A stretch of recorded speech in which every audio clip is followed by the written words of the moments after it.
tout est accompli, troisième. Ce qui est quand même... Donc j'ai expliqué effectivement qu'en 1914, il y a un basculement. En 1914, d'une certaine manière, les temps modernes sont pris dans leur courbure. Et en même temps, on entre dans une guerre mondiale et le monde devient lui-même une guerre. Et de cette guerre, on n'en est jamais sorti. La Première Guerre mondiale va aboutir à la deuxième va aboutir à la troisième, qui sera froide, et on peut dire qu'aujourd'hui, nous sommes dans la Quatrième Guerre mondiale, d'une certaine façon. Mais donc, ce qui se joue dans la mondialisation de la guerre va prendre un tour radicalement nouveau après 1945.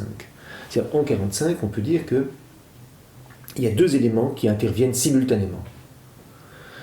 D'une part, la mise en joue atomique de l'humanité à chaque instant, la possibilité de détruire l'espèce humaine à chaque instant, c'est l'invention de l'atome, c'est le projet Manhattan en amont, et puis c'est effectivement l'empire de la cybernétique.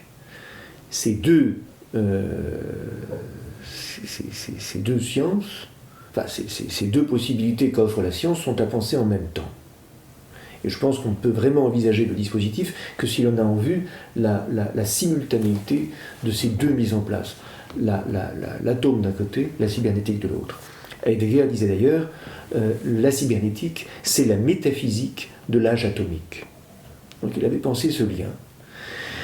Et en réfléchissant un peu, on est obligé de comprendre que le site métaphysique, on va dire, de cette simultanéité entre la cybernétique et l'atome, c'est effectivement la Shoah.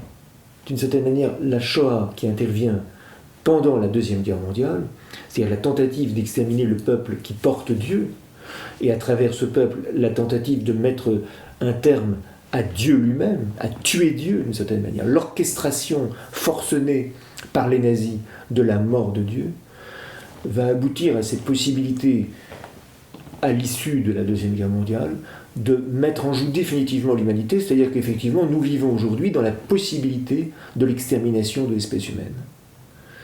Ce qui me paraît important de mettre en évidence, c'est que cette possibilité qui concerne tout être parlant, elle a comme prémisse une tentative d'anéantissement du peuple messianique.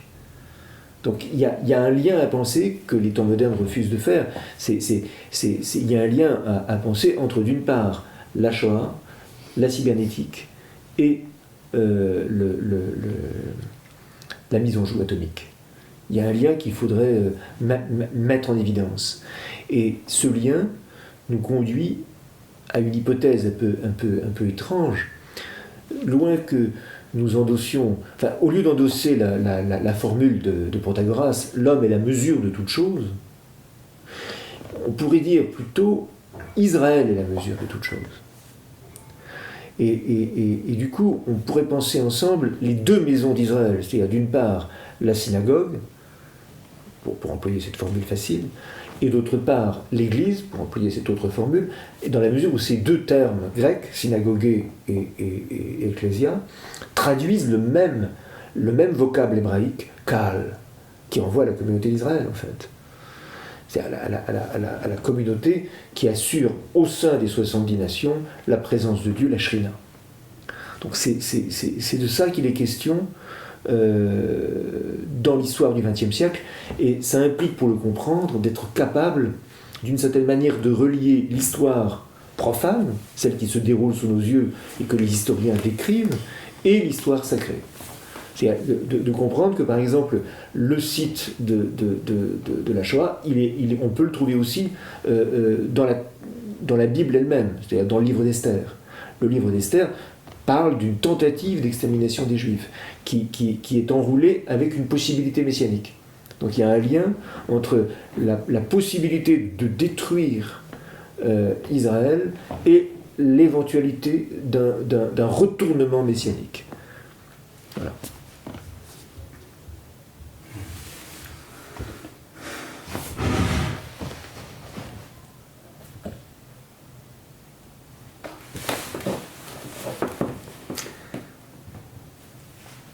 Pour bien comprendre ce qu'on entend par retournement messianique, peut-être qu'il faut aller dans le livre d'Esther, à nouveau.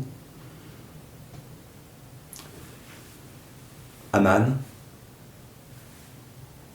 premier ministre du roi Assuéroche, en Perse, décide d'exterminer les Juifs. Pour ce faire, il jette ce qu'on appelle les pours. Les pours, ça signifie les sorts. Donc il jette les dés pour savoir quel sera le jour le plus faste pour pouvoir exterminer Israël. Il tombe sur le 7 du mois d'Adar. Et ce jour est extrêmement néfaste, car c'est celui de la mort de Moïse, celui qui apporte la Torah au peuple d'Israël. Mais ce qu'il ne sait pas, c'est que ce jour est également celui de la naissance de Moïse. Et ce jeu entre la mort et le jour anniversaire de Moïse permet de comprendre en fait l'enroulement dans lequel se déploie la possibilité du salut. C'est-à-dire que le salut ne fait pas l'économie de son inversion. Il ne fait pas l'économie de sa possibilité radicalement adverse. La possibilité d'une extermination pour tout Israël et aujourd'hui pour tout le genre humain est indissoluble d'une possibilité de salut. C'est ça que ça signifie, le renversement messianique. Alors cet accomplissement du renversement messianique, on en trouve une autre image dans la passion du Christ. Et il faut peut-être mettre ça en rapport avec, avec deux fêtes juives. Purim, qui renvoie donc au livre d'Esther et qui fête le fait que la tentative d'extermination se soit soldée par son contraire, que le peuple ait été sauvé, in extremis mais sauvé. Et la fête de Yom Kippour, qui a lieu une fois par an, qui avait lieu dans le temple, à l'occasion d'un sacrifice. Et ce sacrifice comportait 2 boucs, l'un qu'on choisissait pour charger on chargeait ce bouc en fait des péchés d'Israël. Le grand prêtre posait ses mains et les péchés étaient sur le bouc. Et on envoyait ce bouc à Azazel. Azazel, qui est une figure du mal dans le désert, là où rien ne croit. Et l'autre bouc était sacrifié, et on se servait de son sang pour asperger ce qu'on appelle le Saint des Saints, qui est le lieu dans lequel on conservait l'Arche d'Alliance, là où donc étaient entreposées les tables de la loi. Et chaque année, par cette aspersion, on renouvelait l'alliance qui avait lieu entre Israël et son peuple, et son Dieu, entre Dieu et son peuple. Alors il se trouve que dans la Passion du Christ, ces 2 fêtes sont rejouées. D'abord Purim, où traditionnellement on doit boire jusqu'à ne plus savoir en fait qui est Aman et qui est Mardoché. Donc Mardoché, le chef de la communauté juive en exil, et Aman, celui qui veut exterminer cette communauté. C'est le moment du carnaval, c'est le moment où les choses sont sans dessus-dessous, et où la vision est troublée. Et de l'autre côté, l'agneau sacrifié sur la croix, offert pour renouveler ou même faire entrer le peuple d'Israël dans une nouvelle alliance. Ce moment de la Passion, c'est le moment du retournement messianique par excellence, puisque, a priori, cet homme qui meurt sur la croix, c'est le vaincu par excellence, c'est le défait. Il va mourir, il est humilié, tout ce qu'il a annoncé n'est pas advenu. Du point de vue du monde, il a tout faux. Et étrangement, par une sagesse variée, qui est le propre même du divin, de cette humiliation va sortir la gloire, de la mort va sortir la vie, et de cette malédiction va sortir la bénédiction. Donc nous sommes dans une situation inédite. Un homme, le Messie d'Israël, meurt et ressuscite. Un peuple, le peuple de Dieu, sauvagement attaqué par les nazis,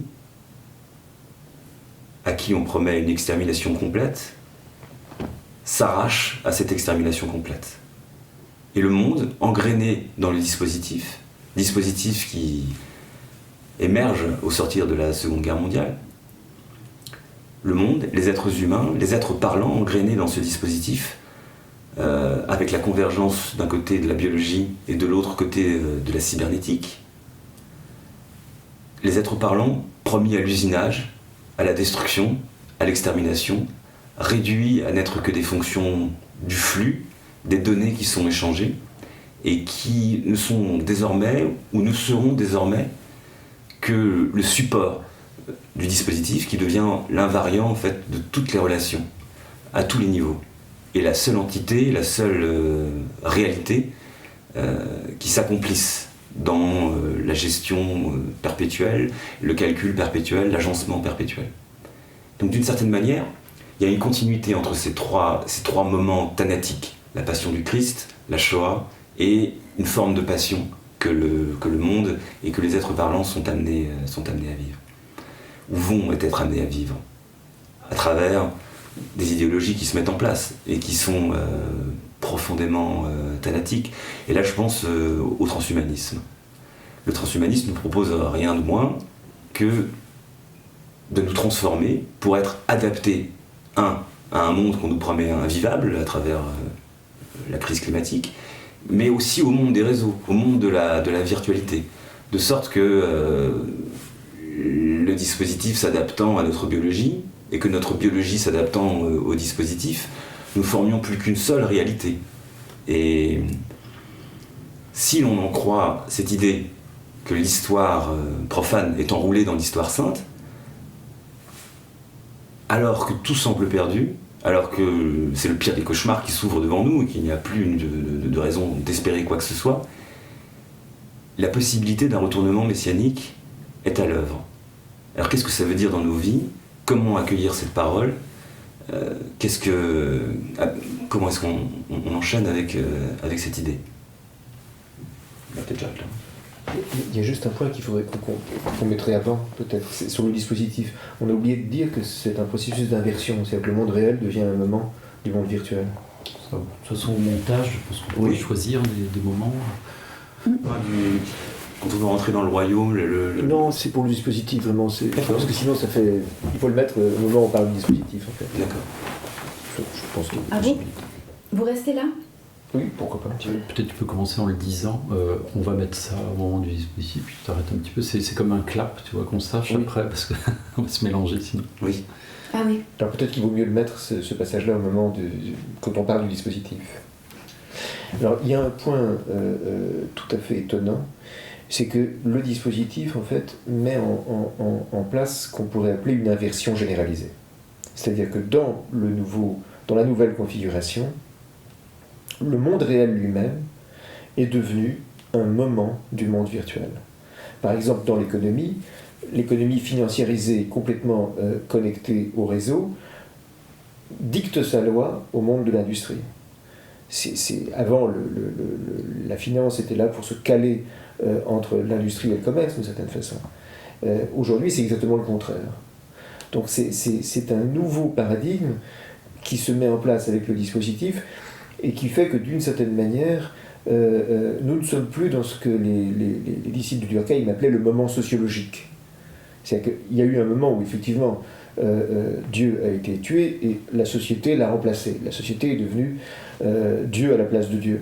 Mais nous ne sommes plus dans ce moment-là. Nous ne sommes plus dans le moment sociologique. Nous sommes passés au moment cybernétique. C'est-à-dire qu'effectivement, la société elle-même, le monde dans lequel nous nous déployons, est lui-même engrainé dans les réseaux numériques et complètement agencé depuis la virtualité.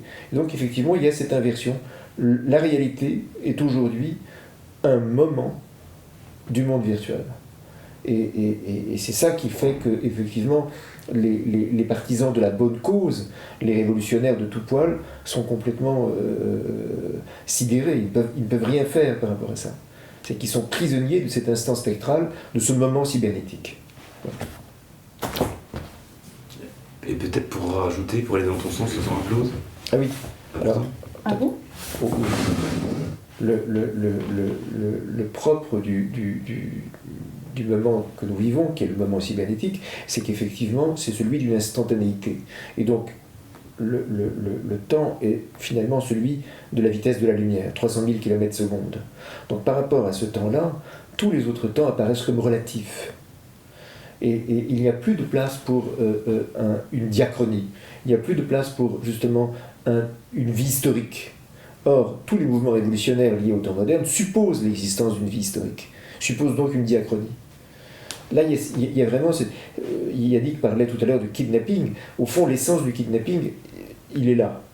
C'est-à-dire qu'il y a comme un rapt qui fait que nous sommes déjà, en quelque sorte, engloutis dans l'instant cybernétique, préemptés par lui. Et nous ne sommes plus dans la linéarité du temps, dans le temps sagittal. Donc c'est quelque chose d'assez curieux qu'un présent fantôme évidé, d'un maintenant fantôme évidé de toute présence et qui viendrait court-circuiter les trois dimensions courantes du temps, passé, présent, futur. Voilà. Après, par rapport à Hamann, il y aura quelque chose à rajouter sur l'histoire, mais très court, juste en appui de ce qu'il vient de dire. Vas-y alors, plutôt. Donc ça enchaîne sur Hamann, sur la croix. Dans le livre d'Esther, il y a un retournement de conjoncture. C'est-à-dire que Hamann avait préparé le gibet sur lequel Mardochée allait être pendu, et par un retournement, c'est lui qu'on va pendre à ce gibet. Et de même, le 13 du mois de Hadar, le jour où les Juifs allaient être anéantis, par une espèce d'apostille sur le décret d'anéantissement, il va y avoir ce retournement et les partisans d'Amalek vont être défaits et mis en pièces par les Juifs ce jour-là.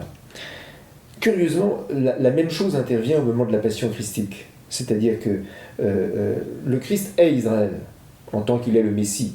Il est pensé comme tel chez les chrétiens. Donc le Christ est Israël, et donc sa mort est d'une certaine façon une Shoah. Mais il y a un renversement le troisième jour, c'est la résurrection. Donc, d'une certaine manière, c'est bien le tzaddik, c'est bien le juste qui est mis au gibet. Il n'y a pas de substitution de personne. En revanche, la mort elle-même est vaincue, et d'une certaine manière,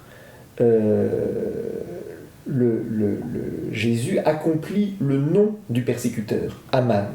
Parce que Haman, en hébreu, ça veut dire la manne, ça désigne le pain céleste. Donc là, il y a un retournement de la méchanceté, d'une certaine manière, en justice. C'est-à-dire que le nom du persécuteur se transforme tout à coup en indice du salut. Voilà. Pour aller dans ton...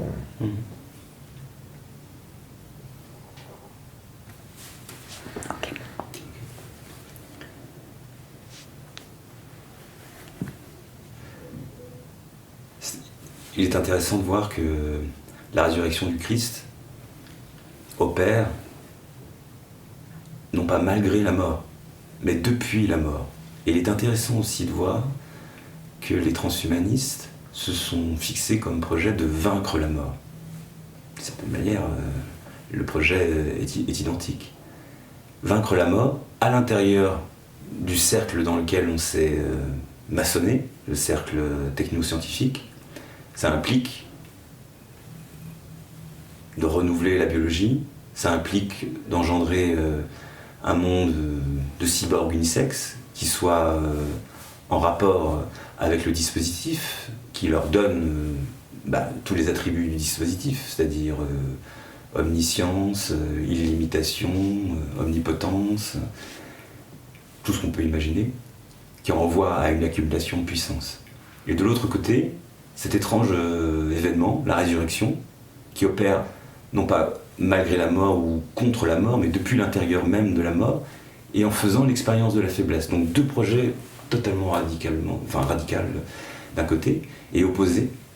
Un projet qui ne fait pas l'économie de ce que tout à chacun est amené à vivre, hein, c'est-à-dire le fait qu'il ne soit pas tout, qu'il soit fini, qu'il soit imparfait, qu'il soit faible, et de l'autre côté, une négation radicale de ces données les plus manifestes. Or, qui est proposé avec la résurrection, avec le fait que la mort a déjà été vaincue une fois, c'est de participer à cette victoire. Et donc de devenir un fils de la résurrection. Ce que saint Luc appelle fils de la résurrection.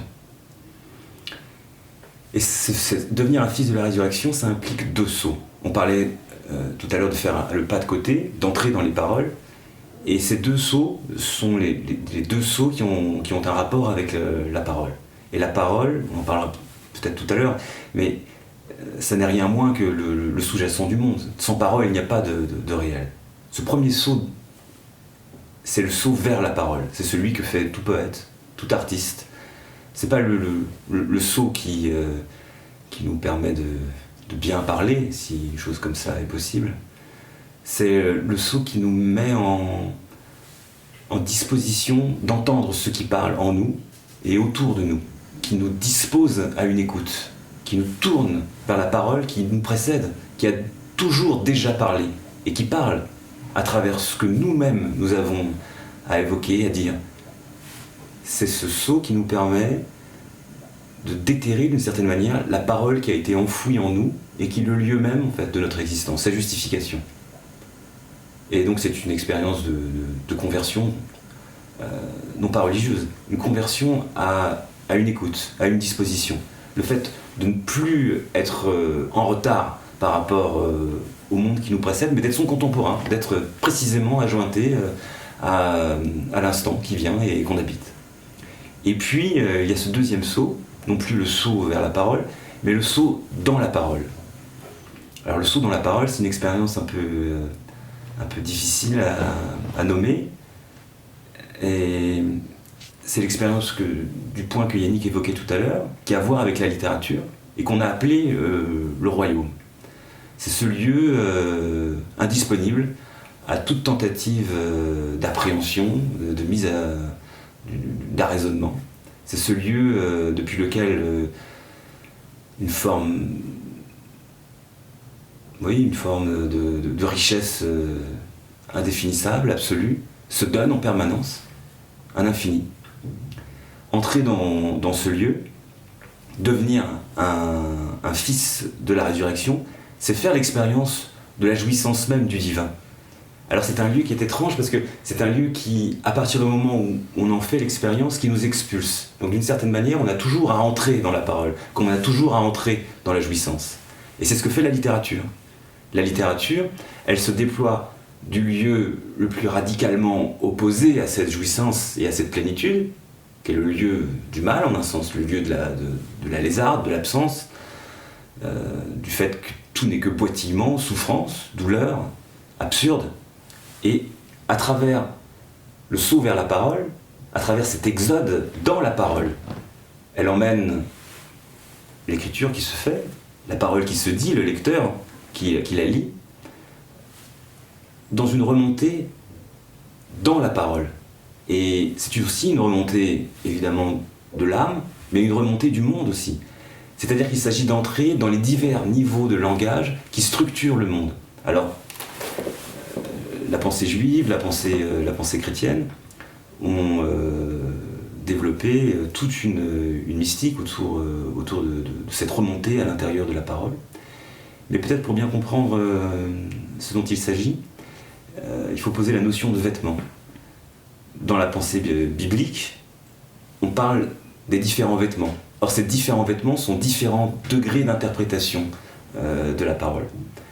Il est possible d'envisager un mot et d'en comprendre le sens littéral, mais aussi d'en comprendre le sens allusif, le sens métaphorique, le sens allégorique, et d'entrer plus profondément encore dans un sens qu'on a appelé tropologique, qui renvoie à une façon de se tenir en fait, par rapport à la parole qui nous est adressée.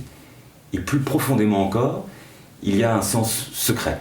Alors il se trouve que l'ajointement de tous ces sens, en hébreu, ça donne l'acronyme Pardes, qui signifie jardin ou paradis. Et dans la pensée chrétienne, ça renvoie aux différents étagements qui coïncident avec l'incarnation de Dieu, qui prend chair et qui manifeste entièrement ce qu'il est à travers un homme. Donc premier niveau qui renvoie à sa chair, un deuxième niveau qui renvoie à son âme, et un troisième niveau qui est le sens secret, qui renvoie à sa divinité. Donc faire le voyage vers la parole, pour sauter dans la parole, c'est traverser tous ces niveaux de langage. Et c'est la possibilité de se laisser informer sur les plans existentiels qui nous structurent nous-mêmes et dont nous n'avons pas conscience. Mais à partir du moment où ce voyage est assumé par le voyageur, par le pèlerin, l'homme qui se reconnaît en exil, il a la possibilité de faire une découverte sur lui-même. Et cette découverte sur lui-même est toujours concomitante avec une découverte sur le monde. Et de l'autre côté, puisqu'on a posé en regard ce saut dans la parole et ce saut dans le calcul, ou l'absence de parole qui est le dispositif, c'est-à-dire l'ajointement permanent à travers la statistique, à travers le calcul et l'agencement de ce qui est utile, parce que dans le fond c'est ça, il s'agit de réduire la gratuité qui est le fondement profond de la parole à quelque chose de profondément mesquin. Comment faire servir ce qui est gratuit à quelque chose qui va pouvoir enfin rendre, donner du profit. Donc ce saut, ou cette absence de saut, cette anti-assomption, cette réduction à l'intérieur du dispositif, c'est un processus de décréation. Au fond, les gens, lorsqu'ils sont engrainés dans le dispositif, ils sont décréés. Et ils sont décréés pour une raison simple, c'est qu'ils déparlent. Ils ont appris à ne plus être le siège d'une parole. Et cette parole se retire d'eux-mêmes, ne reste plus comme une mauvaise farce que l'égide du dispositif, qui eux sait très bien quoi faire avec eux, puisqu'il a, lorsqu'il les envisage, un matériau tout à fait opératoire et avec lequel il a l'intention de faire quelque chose. Donc opérer ce pas de côté, tout simplement, c'est prendre en charge notre humanité. Le fait que nous soyons des êtres parlants, des êtres qui ont une vocation et qui ont vocation à découvrir quel est ce mystère qui les anime et qui n'est rien d'autre que la parole.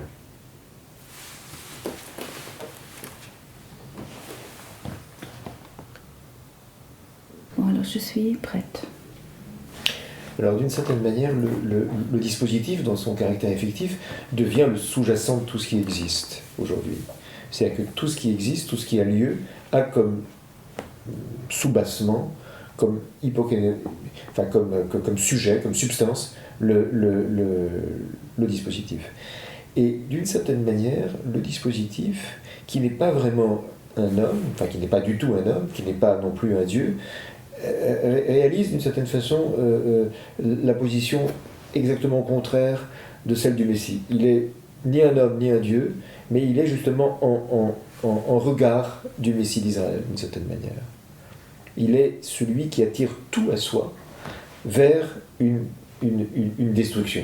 C'est-à-dire que, d'une certaine manière, il est au cœur de tout ce qui existe, il attire tout ce qui existe à lui et le projette vers une forme de décréation. D'une certaine manière, ce qui agence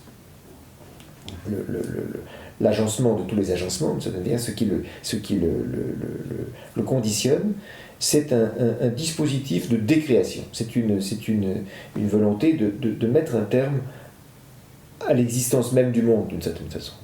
Le monde est en quelque sorte en tant que tel anéanti. Quelqu'un comme Baudrillard en avait eu l'intuition dans les années 70, 80, dans les années 80. Il avait dit qu'effectivement l'empire de la cybernétique, c'était d'une certaine façon une modalité de l'anéantissement. C'est pas évident de parler avec une caméra. Non, c'est. On est d'un coup resserré. Il y a le dispositif en fait qui manque. Ouais, bien sûr.